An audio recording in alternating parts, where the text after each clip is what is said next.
So hello and welcome to Vegan Bloomers. I Hi, am Luna. Luna, and today we have the lovely Claire, who is a mum. So she's our first mum on the channel, so I'm quite excited to get some insights from her. So welcome, Claire. Thank you for joining us. Thank you for having me. You're very welcome. So let's begin with our first question, which is, where are you based, how old you are, and just tell us a little bit about yourself. So I'm based in Ashford, Kent. I'm 42 years old. I was veggie for quite a number of years before I went vegan. I was an English teacher, but now I'm a full-time stay-at-home mum, and I'm currently trying to launch my own vegan mum blog. Oh, which is brilliant. exciting. Yeah, that is. So how long have you been doing that? Have you got many posts or followers or anything? I've got about 10 subscribers, and I've only been doing it for about, I suppose, a month, maybe just over a month. Oh, that's good. Obviously trying to grow it in the hope I can grow it to obviously sort of make some money for it in the long run, but it's also for entertainment. I quite enjoy doing it, and it's a way of cataloguing memories, I suppose, as well. Yeah, that's a good way of looking at it. That's awesome. Yeah. Well, I wish you all the best of that. Thank you. And we'll hopefully get some more subscribers from this interview. So what's your blog called? It's called theveganmamadiaries.com. Okay, brilliant. So I'll grab a link from you and I'll include it in the little comment underneath this video as well. Okay, cool. So yeah, let's hear your vegan journey story. So when did you first turn vegan, and what was it that inspired you to transition? So I wanted to go vegetarian when I was a teenager. I didn't really like the taste of meat, the texture of meat, and I think it was around the same time as it was coming out. There was lots of chemicals in meat, etc. And I think probably a little bit after the mad cow disease episode, etc. And probably the swine flu as well. But when I was a teenager, obviously I was sort of relying on my parents to support me in my veggie journey, which they didn't. So I had to wait until I think it was at college. I must have been maybe 17, 18, got a part-time job. So I was able to start obviously buying some of my own veggie food, which was a help. So I was veggie for about 18, 19 years. So about 5 or 6 years ago, what inspired me to become vegan was a fellow Facebook friend based in Australia had recently in her later years become vegan, and she shared quite a lot of vegan posts, so obviously about the cruelty in the dairy industry, and obviously the cruelty in the egg industry, and even probably down to sheep and their wool, etc., and just how cruel and barbaric it was. I wasn't really, as a vegetarian, aware of the cruelty and what was involved in the dairy industry or egg industry, etc. So she kind of enlightened me, really. And after that, it was quite difficult to want to eat any of those products, but also to enjoy eating them, because how can you enjoy eating something that's suffered immensely, that's kind of on some level as intelligent and as emotional as a small child? How can you enjoy that? You can't really. I agree. At the time, I think I was also suffering sort of a lot of body congestion, and so I'd researched veganism and congestion, etc. And so the two together kind of inspired me to become vegan. So it would improve my health in terms of congestion, and obviously, hopefully in the future, things like cancer, it would reduce the chances of getting that. So I kind of just cut out things in stages. It made it easier because obviously I'd already cut out meat, being vegetarian for a number of years. And then I cut out dairy, milk, butter, etc. first. I think then I moved on to yogurts, eggs. I think I went onto free range eggs at first, did more research and found out that wasn't really much better, so the eggs needed to go as well. So I cut eggs out, and then obviously lastly was cheese. Again, I tried various shortcuts around the cheese, but in the back of your mind is still obviously the cruelty in the industry and still how bad it is for your health as well. So eventually that went as well.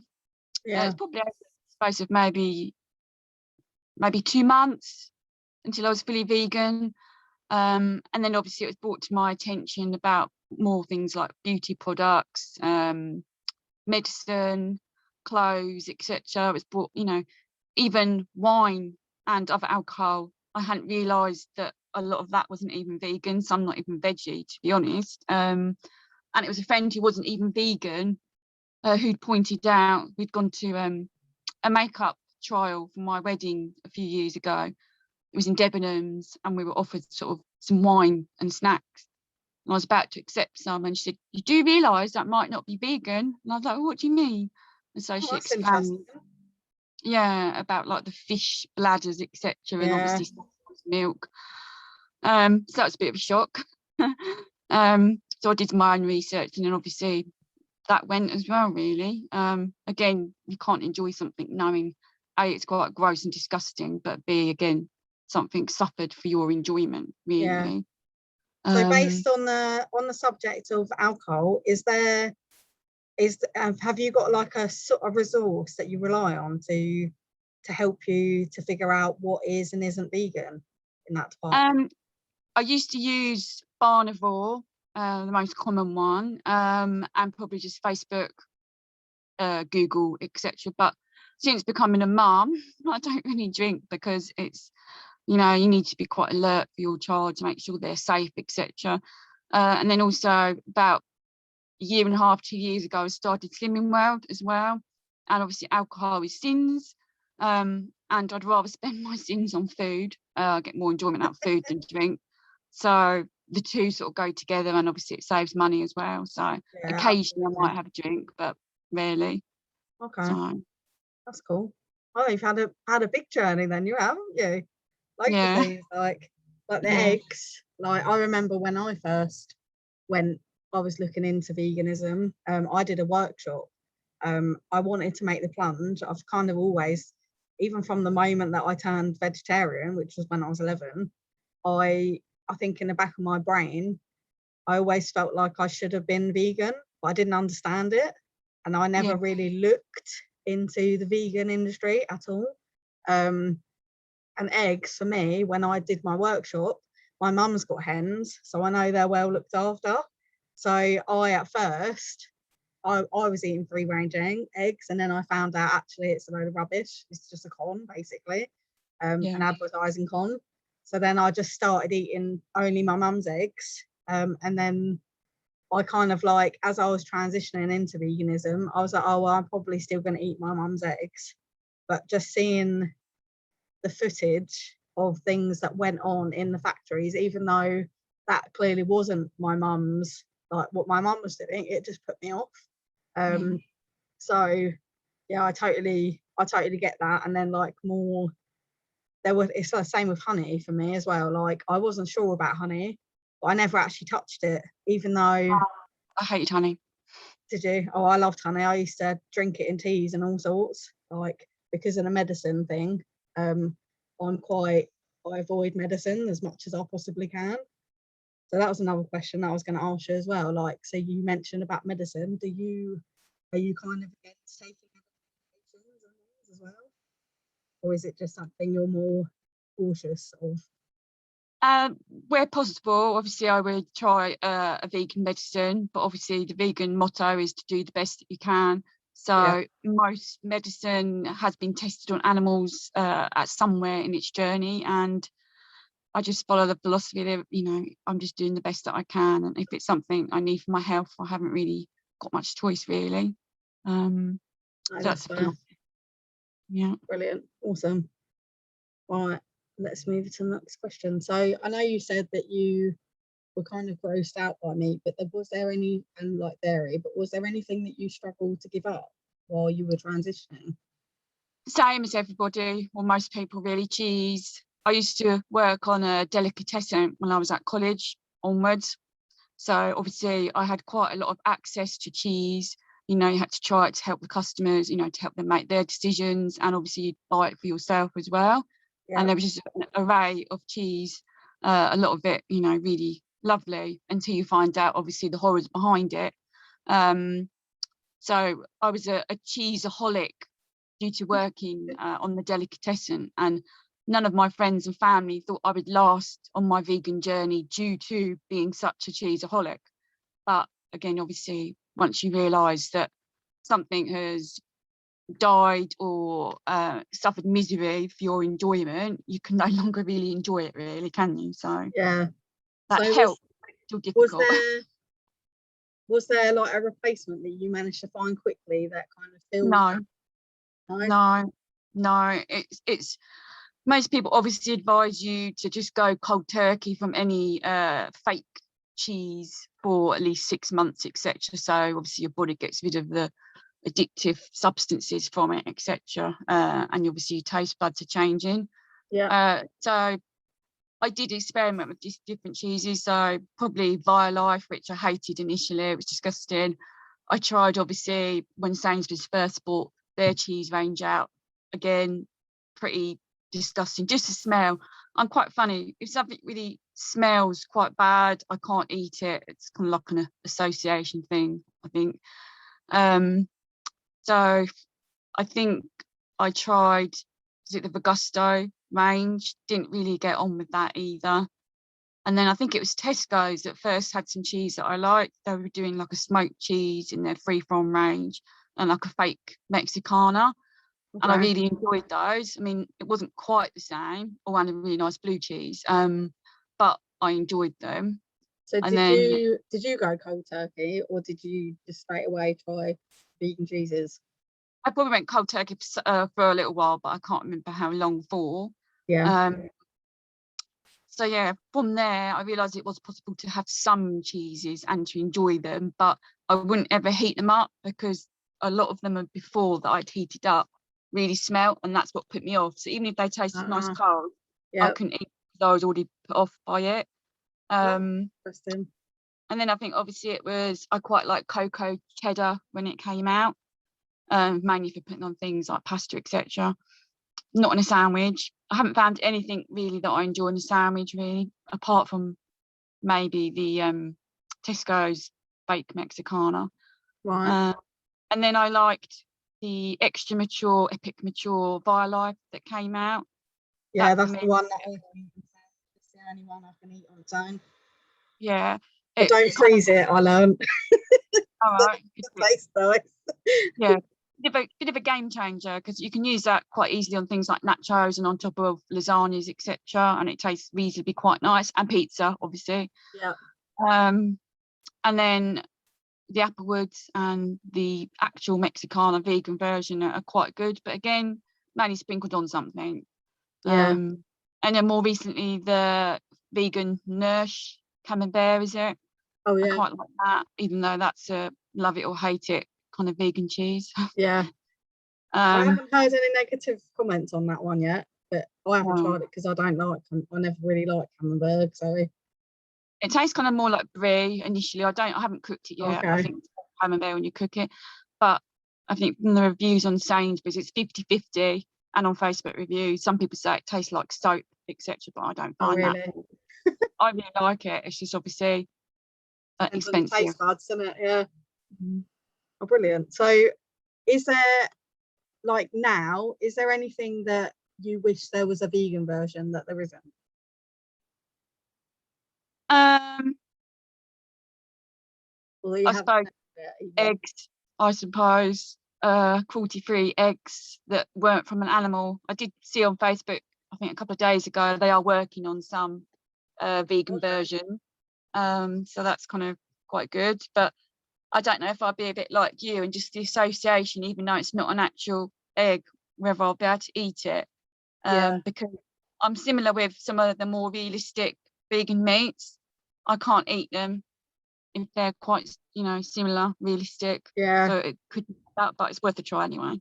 I think that's quite common, like for vegans, like after, like depending on, I suppose, your level of passion for it, I think eventually, I think we would all just be like, I don't want to eat meat anymore. Like I used to live off the vegan fake meats, and I can still have some of them, like the chicken ones, like breaded chicken type stuff. and I still enjoy the like fake fish, like breaded fake fish. But other than that, I'm like going off it more and more. Like I found Sophie's is a really good fish brand, like for fake fish, and they brought out prawns, and I bought them because I used to love prawns, and I just couldn't even bear to cook them because they just looked the same, and I just couldn't bring myself to do it. So there's like some things that I'm really like, yeah, like I'm okay with eating, but then other things that I'm not.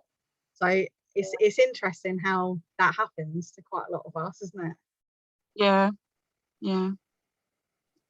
Just goes to show how powerful the brain is, I suppose. Yeah, yeah, that's very true. So how would you say that veganism has impacted your life? I suppose obviously it has improved my health in terms of my congestion levels. I mean, it's not completely gone, but it's gone on most days, which is good. I find I haven't really had any spots since going vegan. I mean, I didn't used to have lots of spots, but a Yeah. few. And I very rarely get them now, unless I'm quite run down, I might have one pop up, etc. So that's quite nice. It's obviously helped me to lose weight. I think Slimming World would be a lot harder if I already didn't love my fruit and vegetables, etc. And if I'd had to obviously cut out quite a lot of meats and cheeses as well. So it's probably helped me on my weight loss journey as well. So I suppose those are the main ways that it's impacted me, really. And obviously, hopefully in the long run, as I said, it would reduce my chances of things like cancer and heart disease, Yeah. etc. Not So guarantee, obviously. do you eat mainly a whole food diet? Yeah. That's cool. So what's your favorite thing to eat as a vegan?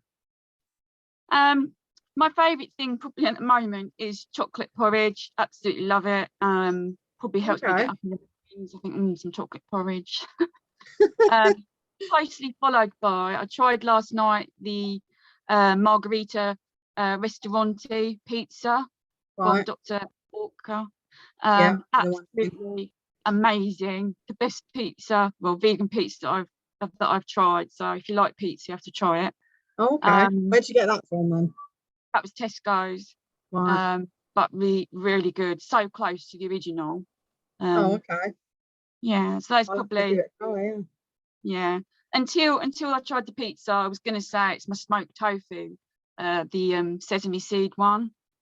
Okay. I didn't even know you could get smoked sesame seed tofu. Oh, it's by Taifun, Taifun, is it? Tofu, yeah. Yeah, really good. So that would have been smoked tofu. That's my favourite. So I'll have to try and find that. Yeah, it's amazing. Waitrose sell it, Ocado, probably places like that, really. So, obviously the vegan kind as well, but we shop there rarely. So when we do shop any of those, we sort of buy a few. Yeah, definitely. Awesome. Plus my little girl really loved it as well, so that's good. Awesome. Right, so have you been involved in any vegan activism? Not really, no. Probably the closest I've come to that is probably sharing things on Facebook to try and enlighten people, but in a more peaceful way. Yeah. When I first went veganism, I shared quite a lot that was probably things that motivated me, that were quite shocking, but it didn't really go down very well with some of my friends and family members. They found it too upsetting, which is fine for them. That's their personal choice. So, and also it took quite a lot of time up sharing things and that sort of thing and watching it. So I try and do it in a bit more peaceful way and maybe coming more from a health benefit to them, and that seems to work. I haven't really had any negative feedback from that, shall we say. And obviously if they wanted to research further, then they can find that information out for themselves, really. That's cool. So, good. Awesome. So moving on to your parenting. So I understand, do you have a 2-year-old? Yeah, I've got 2-year-old. And they're vegan as well? Yeah, she's vegan. So what was that like? Has she been vegan from birth, or is it something that you did later on? She's been vegan from birth, yes, so that's made it a bit easier, but with babies and children, their tastes change quite a lot. So obviously when she was starting to eat solids, she kind of just liked everything really, which was great. That's awesome. Yeah, but more recently, probably in the last 6 months, maybe a bit longer, probably a year, that's not the case anymore. So protein's the hardest thing, because she loves things like pasta and rice. She'll eat that till it comes out of her ears. But protein, not so much. The only thing that she really likes protein wise is tofu. Right. Hot dogs, which are really hard to get hold of now. The Fry's artisan hot dogs, which are amazing, but because we shop online, they've stopped doing them online, which is quite frustrating. Have you got an Aldi's near you? Yes, ish, but again, we tend to do the online shopping just to try and avoid. I Yeah, was going to say, I'm pretty sure I saw that they do hot dogs. I yeah, haven't tried them yet. I've got them in my freezer, so but that's an option if you. yeah. Have you tried the Fry's ones? No, I Smoked them. haven't. The only ones Mhm. I've tried hot dog wise are Moving Mountains, and I've tried one from M&S as well. And they're both amazing, but obviously they're a bit more expensive. Yeah. So no, I haven't seen the Fry's ones. Oh, God, they are the best ones I've ever tried. Are they? Yeah, yeah. So those are the main things that she'll eat if we just stick them on the plate with her dinner. But everything else, we sort of try and cook that first and give it to her while she stood in front of the telly or sat in front of the telly watching telly. Right. And when she's hungry, so she'll eat it. She quite likes the corn fish fingers and the corn vegan nuggets. Yeah. She quite likes her burgers. Sausages, she's quite anti. They're quite boring for her, I think. Although Yeah. she does like the Plant Chef chipolatas from Tesco. Right. So they're quite good. But yeah, so we tend to try and give her the protein first, so we know that she's eaten that. She loves fruit. Vegetables are a bit of a sore subject, which is from a vegan point of view is a bit disappointing. Yeah. The only vegetable she really will enjoy eating is carrots. And that started off from watching, I think it was Tractor Ted and Bing, the episodes that have carrots in. So Oh, okay. even now, Good. if a carrot appears on one of her programs, she has to have a carrot, which is quite good. That's awesome. I love it. Same works for an apple as well. So if she watches something with an apple in, she has to have an apple. But I mean, she loves fruit anyway. She'll eat blueberries till they come out of her ear. Oh, bless her. Salad, she's not too bad with. She used to really love pickled onions. She'd eat loads of those, but she's gone off them now. Tomatoes, cucumber, she'll eat. But yeah, so we're trying her with new things, and she does try. That's but good. she also hates her food being mixed. So yeah, that's initially quite common. Stag bog mixed, no, and she doesn't like soya mince, and she doesn't like corn pieces. So yeah, it's quite hard, but we keep trying in the hope that she'll eventually like them, because at first she hated rice and now she loves rice. You just sort of try and persevere really, but it's good that you're persistent with her, so that's good. Is your partner vegan as well? Chegan, shall we say, cheating vegan, Chegan. Right, okay. So 99% it's cheese. With her, cheese is the thing that she can't give up. Right. Luckily, our daughter doesn't like cheese, either the vegan version or the non-vegan version that she's not tried once, you know. Yeah. Occasionally she'll have a bit of vegan cheese on her dinner, but mostly she won't eat it if you put it on there. So. Okay, so she's pretty open then to your baby being vegan because she's pretty open to health. Yeah. That's good to know.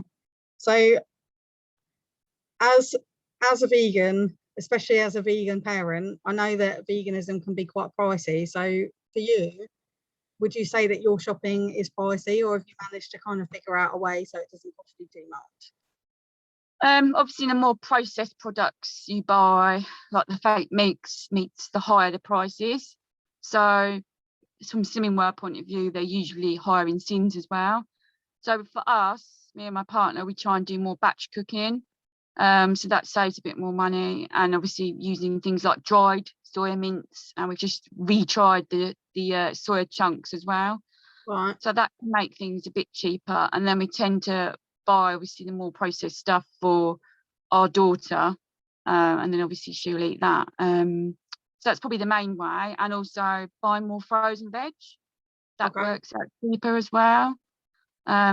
So again, obviously being on Slimming World, you need to eat quite a lot of vegetables, etc. So it was working out quite expensive initially because we're just buying bags and bags of lettuce and nice tomatoes, and we still buy that, but we just try and mix up more with the frozen veg as well. So Right, that makes sense. That's good then. Good little hack. So have you got a big freezer then? medium size. We keep joking that we need to get a bigger freezer, so we probably do need to do that at some point. But keep it in the garage. You do quite a lot of batch cooking, or kind of We is it try to, like, how much maybe do you do at once when you do your batch cooking? probably just enough for 2 dinners, 2 or 3 dinners. So we probably do a lot of sort of tomato-based soy mince, because then it obviously doubles up for chili or spag bol, etc. Yeah. So that does sort of 2 meals maybe per week. And if we're trying something with either the corn pieces or the retrying of the soy chunks, again, that probably does 2 meals as well. Yeah, that's cool. Do you have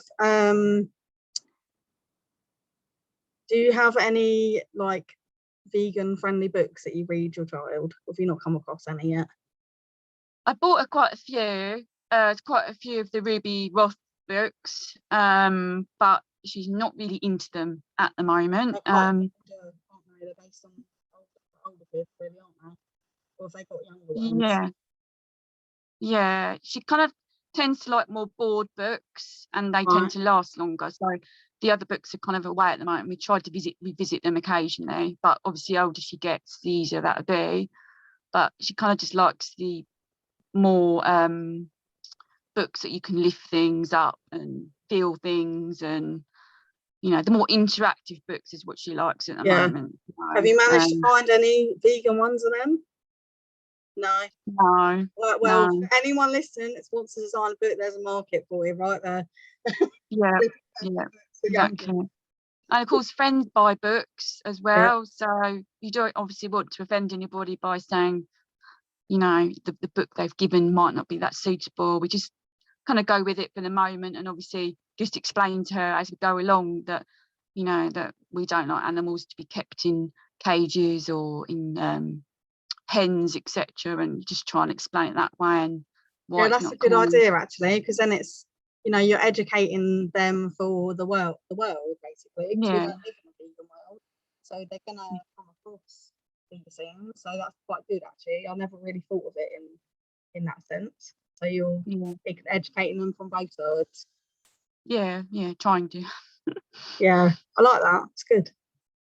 Right, and our last question: if you could give any advice to somebody that's like looking into veganism but not quite there yet, what would you say to them? I'd basically say that you need to be really committed to go vegan. So in order to be really committed, you need to probably watch quite a lot of the vegan films like Seaspiracy, Game Changers, What the Health, etc. And obviously to do your own independent research, read as much as you can. Only when you've watched that will that probably give you the knowledge to obviously transition healthily and safely, but it will also make sure you're really committed, because if you're not committed, it's going to be really easy to give in to other foods that people are eating around you or offering you, and you might not fully understand what veganism is, and how it improve your health, to give you that extra inspiration. So just to do as much research as you can, and to watch as much, just to cement your wishes to go vegan or not. Good advice, thank you. So if anybody that's watching would like to get in contact with you personally, do you have any social media links that you'd like to share so people can reach out to you? So it mainly been my blog, so the Vegan Mumma, spelled MUMMA diaries.com, and my email address of the same. So that's obviously the Vegan Mumma diaries at outlook.com. Those would be the main ways. Fabulous, and I shall include those in the little comment thing box at the bottom. I think that's called. Well, thank you very much for allowing me to interview you. It's been awesome. Okay. And thank you all for watching, and I hope that it has inspired you in some way. And if you're a vegan already, if you'd like to be our next star vegan, then please feel free to get in touch with me. You can find me on Facebook, Luna Bloomer, or you can join our Facebook community, which is called Vegan Bloomers. And or you can email me, which is veganbloomers@gmail.com. So I hope you all enjoy the rest of your day or night or whenever you're watching this. And thank you again for watching. Take care, everyone. Bye-bye. Bye. Much love.